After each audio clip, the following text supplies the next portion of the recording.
Thank you. I've always wondered what it would be like to walk on the red carpet. On TV, it seems longer. Well, thank you for the very kind introduction. I have to say, I didn't start out to be a doctor/writer. I just wanted to be a regular, normal doctor, like these guys. I did my undergrad at McGill and the University of Calgary, where I learned some very useful life skills, like organic chemistry. And I went to med school at the University of Toronto. And in my later years there, I started to feel imbalanced. Too much left brain, not enough right. So instead of doing what any self-respecting doctor in training would do, learning how to golf, I started to take creative writing classes. And soon I realized that the act of writing made me happier, less cranky, and more balanced. In fact, during my ophthalmology residency program, when I should have been studying, I wrote a novel. Now, it never got published, largely because it wasn't very good. But guess what? I had a problem. After 11 years of post-secondary training, I had become an eye surgeon, and I actually enjoyed doing eye surgery. But I'd also developed a passion for writing. Now, what was I supposed to do? Follow my passion? Follow your passion. I suspect you've all heard this before from parents, teachers, Oprah.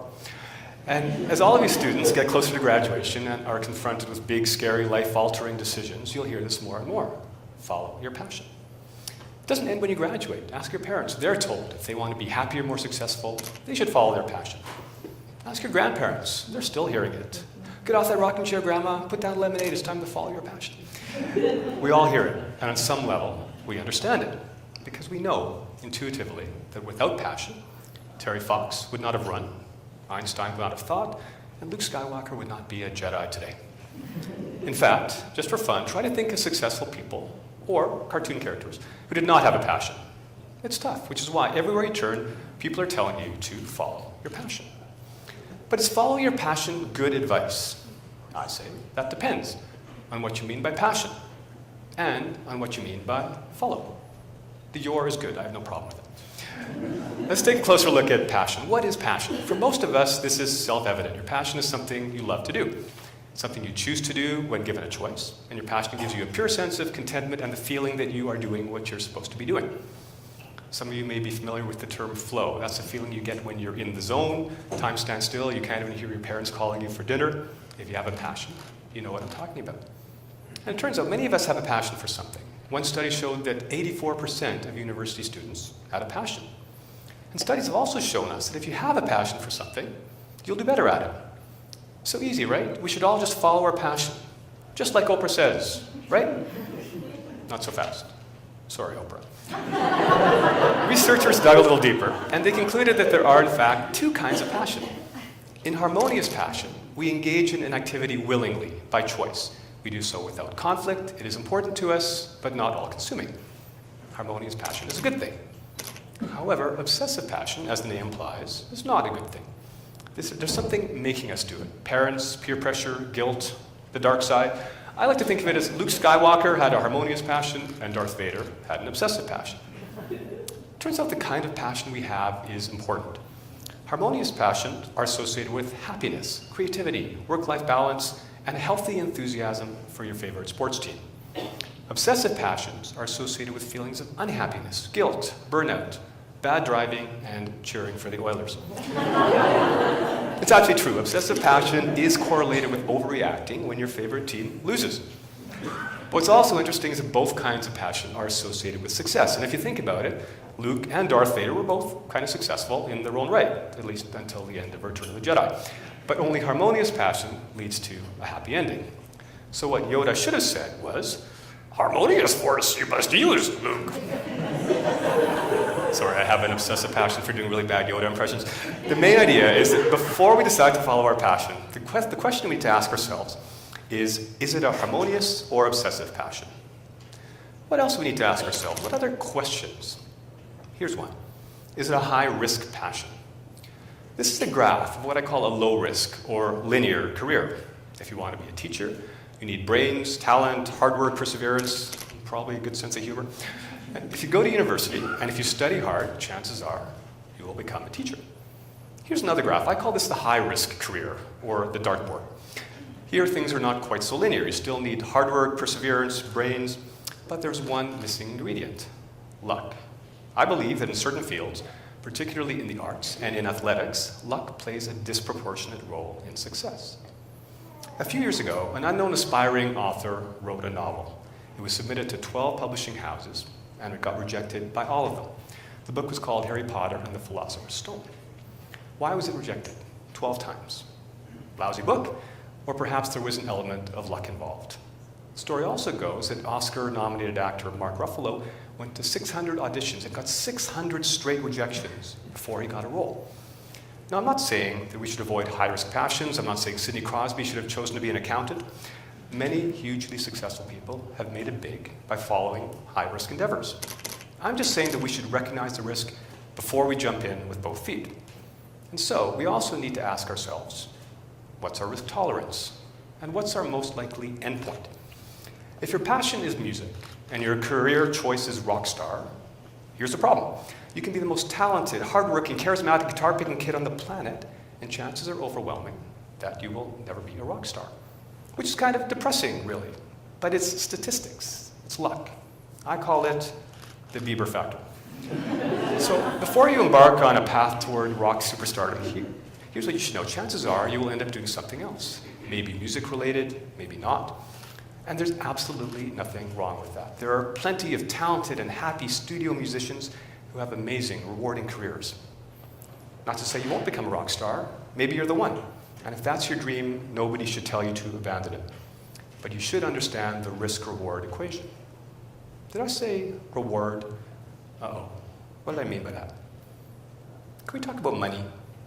Sorry, I hate to taint such a high-minded event with something so crass as money. Please don't tell the TED folks. My question is, if you don't happen to make it to the NHL or to write the next Hunger Games, will your passion provide you with the income and financial security you desire?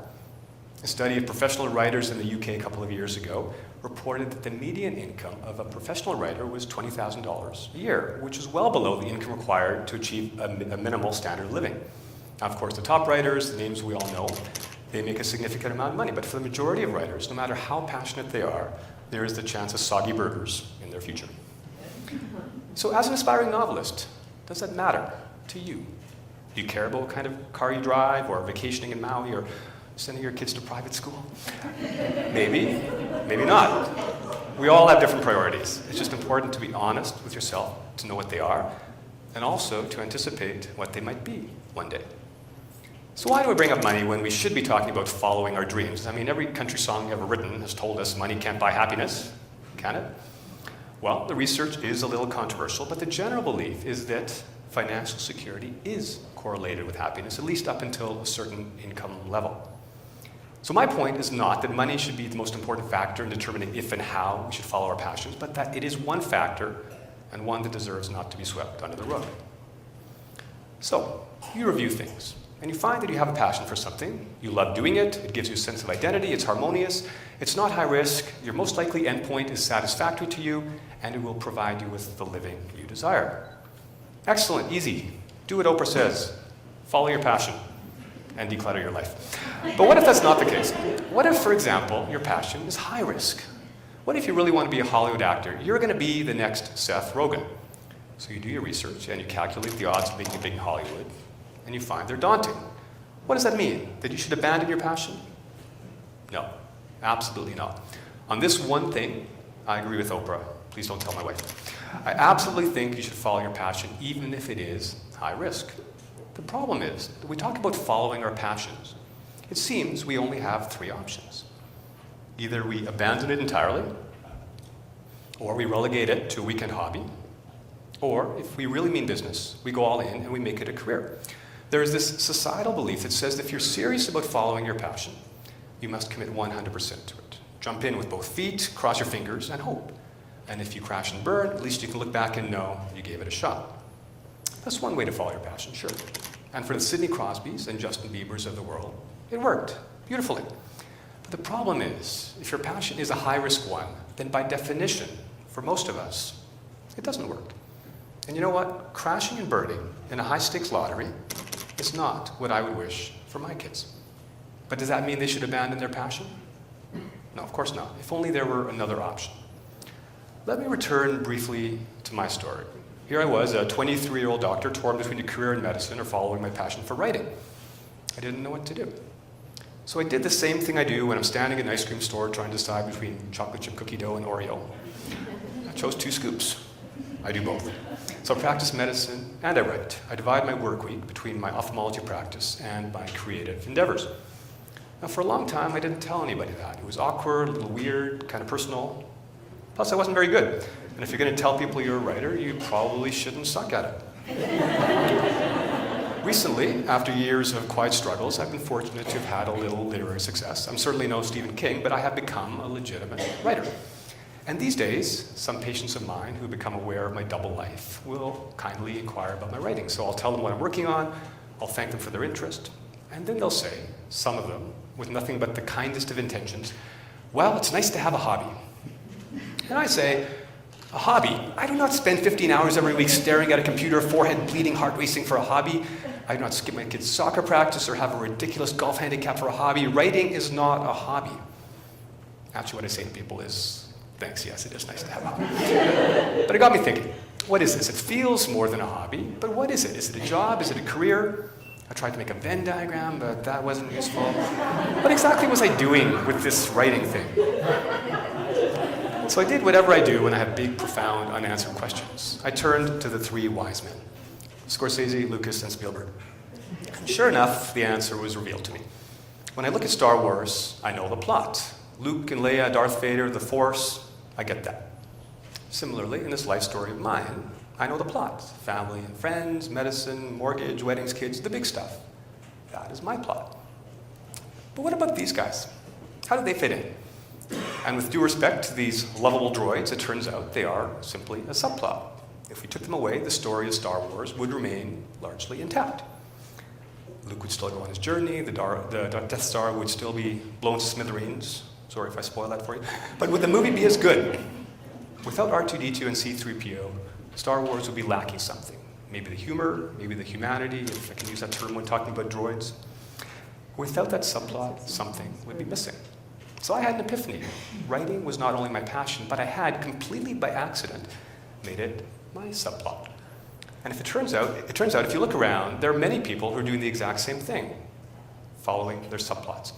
And that's what I wanted to talk to you about today. For you kids who are trying to make difficult career decisions, for you grown-ups who have put your passions on the back burner, for adult responsibilities, raising kids, for those of you who want to follow your passion in a serious and legitimate way, but perhaps in a smarter, more strategic way, maybe there is an alternative. We've looked at the passion side of things. Now let's look at the follow. We could, as we've discussed, choose to go all in on a passion. Make it your career, make it your source of identity, income, and happiness. That is a perfectly reasonable, popular, TED-friendly way to follow your passion. And many people have achieved spectacular success in doing so. And if you choose to do that, that's great. I applaud your commitment. I wish you success and luck. Alternatively, you could say to yourself, my passion is high risk. And while I'd love to be the next Taylor Swift and I'm willing to work hard and commit to it, I don't necessarily want to put all my eggs in that basket. Maybe you say to yourself, I'm going to make my passion my subplot. I'm going to follow my dreams, but in a different way. So what exactly is a subplot? And how do you create one?